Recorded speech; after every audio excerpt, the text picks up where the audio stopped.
తండ్రి కుమార పరిశుద్ధాత్మకు మహిమ కలుగునుగాక.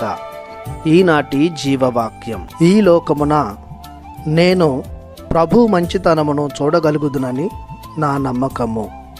కీర్తన 27 వచనము 13. ప్రియ దేవుని బిడలారా, ప్రభువైన తండ్రి దేవుని నుండి, రక్షకుడైన క్రీస్తు ప్రభుని నుండి సకల ఆశీర్వాదము మీకు లభించునుగాక. కీర్తనాకారుడు ఈ దివ్య వచనం ద్వారా ప్రభుని మంచితనమును పొగుడుతున్నాడు. తన భక్తులపై ఆయన మంచితనము ఎల్లప్పుడూ ఉండునని వివరిస్తున్నాడు. కీర్తన 100 వచనము 5 తెలుపుతుంది, ప్రభువు మంచివాడు అని. ఆయన మంచికి కారణం తన ప్రజలకు తనకున్న శాశ్వత ప్రేమ మరియు విశ్వసనీయత. లూకా శుభవార్త 18వ అధ్యాయము 19వ వచనం తెలుపుతుంది, దేవుడొక్కడే మంచి గురువు, సద్గురువు, అనగా దేవుడు మంచివాడు అనియు.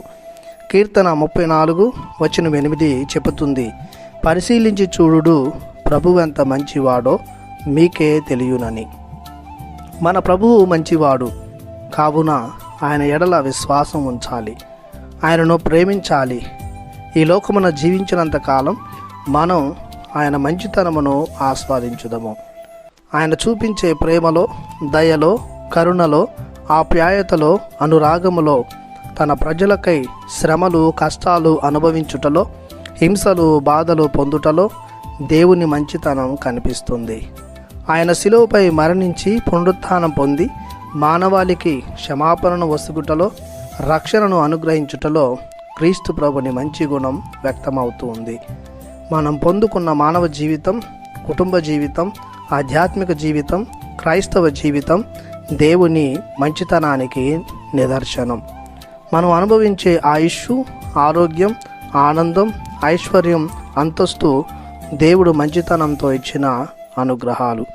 కావున మంచివాడైన దేవుణ్ణి ఆదర్శంగా తీసుకొని మనం కూడా మన జీవితంలో మంచిని చేస్తూ ఎల్లప్పుడూ జీవించుదాం.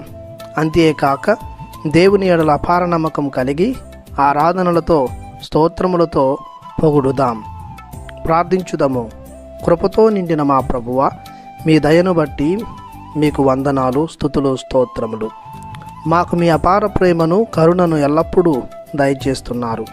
మీ మంచితనానికి మీకు వేలాది వందనములు, స్తుతులు, స్తోత్రములు చెల్లిస్తూ మమ్ము సదా దీవించమని బ్రతిమాలి ప్రార్థిస్తున్నాము తండ్రి. ఆమెన్.